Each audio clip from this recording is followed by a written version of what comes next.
അടുത്ത കാലത്ത് ഇൻസ്റ്റയിൽ ബാഹുബലിയിൽ നമ്മുടെ പലുവാൾ ദേവനായിട്ടുള്ള റാണ ഒരു പോസ്റ്റ് ഇട്ടിരുന്നു. ഈ ഒരു ഫോട്ടോ നല്ല രീതിയിൽ വൈറലായി. ഈ ഒരു ഫോട്ടോ കണ്ട് എല്ലാവരും ഷോക്കായി. അതായത് ബാഹുബലിയിൽ നല്ല ജൈജാനിക് ബോഡി ഉണ്ടായിരുന്ന റാണ ഈ ഒരു ഫോട്ടോയിൽ വളരെ സ്കിന്നിയാണ്. അപ്പോൾ ഇതിന്റെ കമന്റ് ബോക്സിൽ മലയാളികളടക്കം പല സ്റ്റേറ്റിൽ നിന്നും ഒരുപാട് കമന്റുകൾ വന്നിരുന്നു. പലരും പറയുന്നത് ഈ രാജമൗലിയുടെ പടത്തിൽ ആരൊക്കെ അഭിനയിച്ചിട്ടുണ്ടോ പിന്നീട് അവന്റെ കാര്യം പോക്കാണ്, ആകെ ബെനിഫിറ്റ് കിട്ടുന്നത് രാജമൗലിക്ക് മാത്രമാണ്. ഇത് ശരിയാണോ എന്ന് നമുക്ക് നോക്കാം. ഓരോരുത്തരുടെയും കാര്യം നമുക്ക് നോക്കുക. ആദ്യത്തേത് അനുഷ്ക ഷെട്ടിയാണ്. നമുക്കറിയാം ബാഹുബലി ദേവസേന എന്ന മെയിൻ ഹീറോയിൻ ക്യാരക്ടർ ചെയ്തത് നമ്മുടെ അനുഷ്ക ഷെട്ടിയാണ്. ഇതാണ് ബാഹുബലിക്ക് ശേഷമുള്ള നിലവിലെ നമ്മുടെ അനുഷ്ക ഷെട്ടി. രണ്ടും തമ്മിൽ നല്ല ഡിഫറൻസ് ഉണ്ട്. മാത്രമല്ല പുതിയ സിനിമയിൽ ഫേസിൽ ഒരുപാട് VFX യൂസ് ചെയ്തു എന്ന രീതിയിൽ പല ട്രോളുകൾ വരുന്നുണ്ട്. ഇനി കരിയറിന്റെ കാര്യം നോക്കിയാൽ ബാഹുബലിക്ക് മുന്നേ തന്നെ അനുഷ്ക ഷെട്ടിക്ക് വലിയൊരു സ്റ്റാർഡം ഉണ്ടായിരുന്നു. ഈ അരുന്ധതി എന്ന സിനിമ 2009 ഇറങ്ങിയ സിനിമയാണ്. സിനിമ ആ ഒരു ടൈമിൽ 70 കോടിക്ക് മേലെ കളക്ഷൻ നേടി. പിന്നീട് അങ്ങോട്ട് പല സിനിമകൾ, ചില സിനിമകൾ 20 കോടി 30 കോടി, ഇതിന്റെ ഇടയിൽ ചില സിനിമകൾ ഫ്ലോപ്പായി. പക്ഷേ ഡബിൾ പവറായി തിരിച്ചു വന്നു. പല സിനിമകളും 50 കോടിക്ക് മേലെ കളക്ഷൻ നേടി. ബാഹുബലിക്ക് മുന്നേ മിർച്ചി എന്ന സിനിമ ചെയ്തു. ഇതിന് നമ്മുടെ പ്രഭാസും ഉണ്ടായിരുന്നു. സിനിമ 80 കോടിക്ക് മേലെ കളക്ഷൻ നേടി.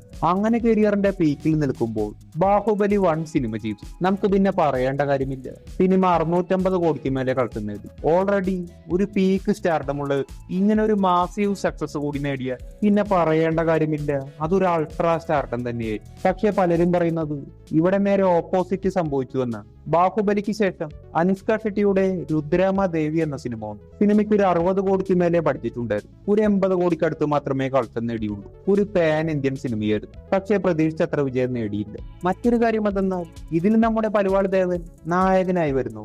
ഇത് മറ്റേതോ യൂണിവേഴ്സ് ആണ്. പിന്നീട് വന്ന സിനിമയാണ് സൈസ് 0 എന്ന സിനിമ.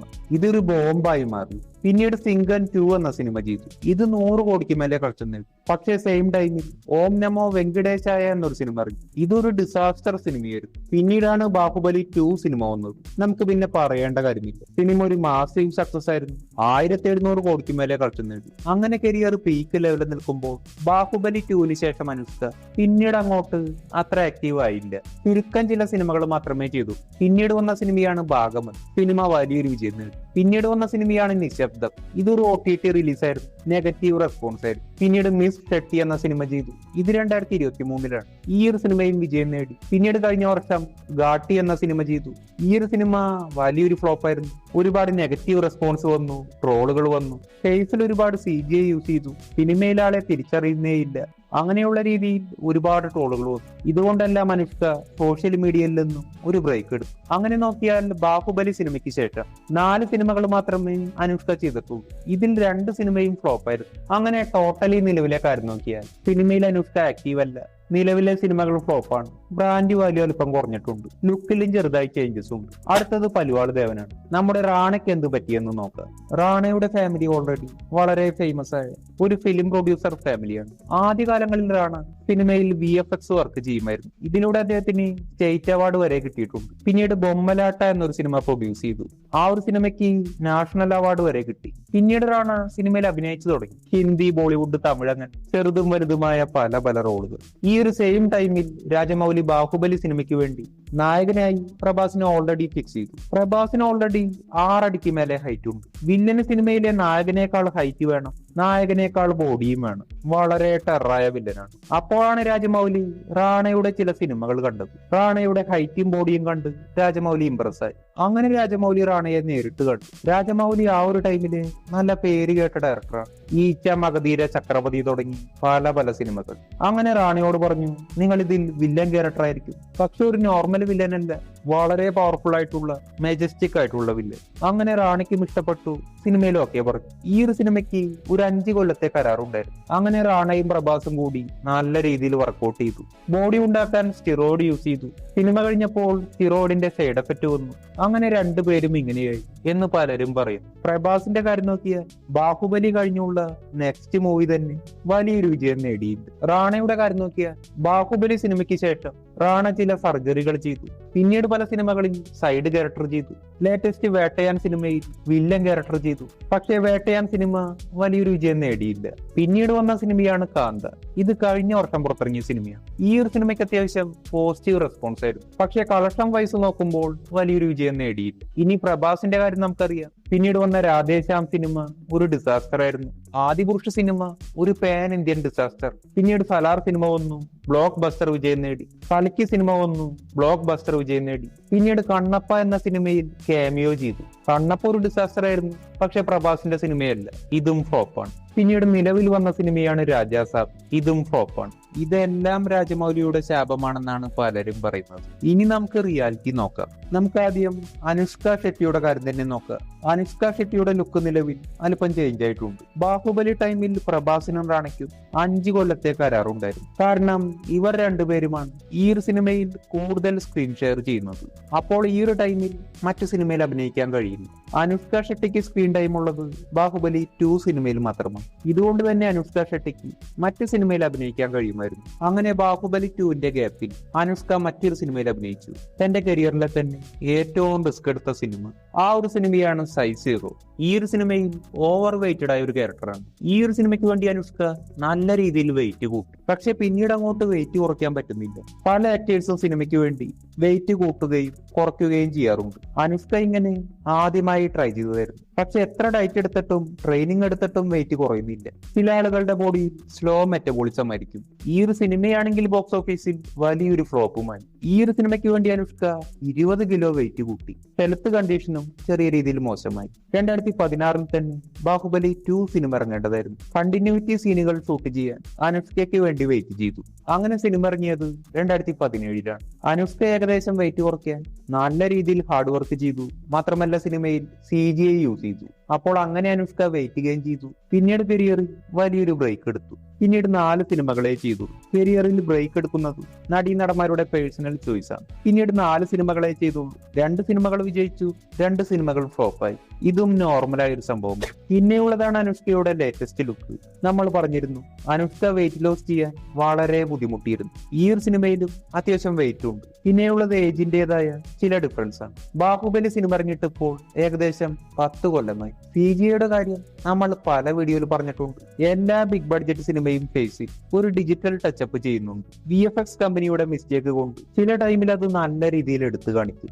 ഇനി അനുഷ്കയുടെ വരാനിരിക്കുന്ന സിനിമ നമ്മുടെ മലയാളത്തിലെ കത്തനാർ സിനിമയാണ്. അടുത്തത് നമ്മുടെ റാണയാണ്. റാണയുടെ കാര്യം നോക്കിയാൽ റാണയ്ക്ക് ജന്മന ചില ഹെൽത്ത് കണ്ടീഷൻസ് ഉണ്ടായിരുന്നു. ഒരു കണ്ണിന് അല്പം കാഴ്ച കുറവാണ്. അതുപോലെ ജനറ്റിക്കലി ഹൈപ്പർ ടെൻഷൻ, കിഡ്നി പരമായ ചില പ്രശ്നങ്ങളും ഉണ്ടായിരുന്നു. ഇത് വളരെ സ്ലോ ആയി വർഷങ്ങളെടുത്ത് കൂടുതൽ ഡെവലപ്പ് ആവുന്ന കണ്ടീഷനാണ്. ബാഹുബലി സിനിമയ്ക്ക് വേണ്ടി 2 പേരും സ്റ്റിറോയിഡ് യൂസ് ചെയ്തു എന്നതിന് ഒരു എവിഡൻസും ഇല്ല. നമ്മൾ നോക്കേണ്ടത് ഇവർ 2 പേരും ബാഹുബലി സിനിമയ്ക്ക് വേണ്ടി 5 കൊല്ലം മാറ്റിവെച്ചു. സ്റ്റിറോയിഡ് യൂസ് ചെയ്യാനാണെങ്കിൽ ഇതിന്റെ പകുതി സമയം തന്നെ ധാരാളം മതി. ബാഹുബലിയുടെ VFX വർക്കിന് പോലും ഇത്രയും ടൈം എടുത്തിട്ടില്ല.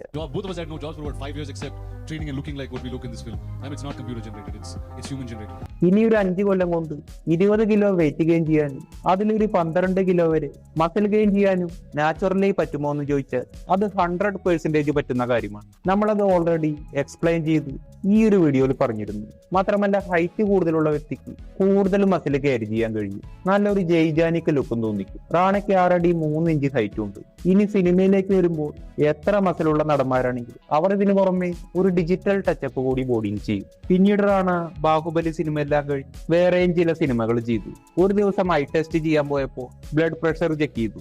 അത് വളരെ ഹൈ ആയിരുന്നു. പിന്നീട് കൂടുതൽ ചെക്കപ്പ് നടത്തി റാണയുടെ കണ്ടീഷൻ കണ്ടുപിടിച്ചു. സ്റ്റിറോയിഡ് യൂസ് ചെയ്താൽ കിഡ്നി പരമായ പ്രശ്നങ്ങൾ ഉണ്ടാകും എന്നുള്ളത് ശരി തന്നെയാണ്. അഥവാ ഒരു നടൻ സ്റ്റിറോയിഡ് യൂസ് ചെയ്യണമെങ്കിൽ അത് വളരെ എക്സ്പേർട്ടായ ഡോക്ടേഴ്സിന്റെ കീഴിലായിരിക്കും. അവർ നല്ല രീതിയിൽ ഹെൽത്ത് ചെക്ക് ചെയ്യും. മാത്രമല്ല റാണയ്ക്ക് ജനറ്റിക്കലി ഉള്ള പ്രശ്നമായിരുന്നു.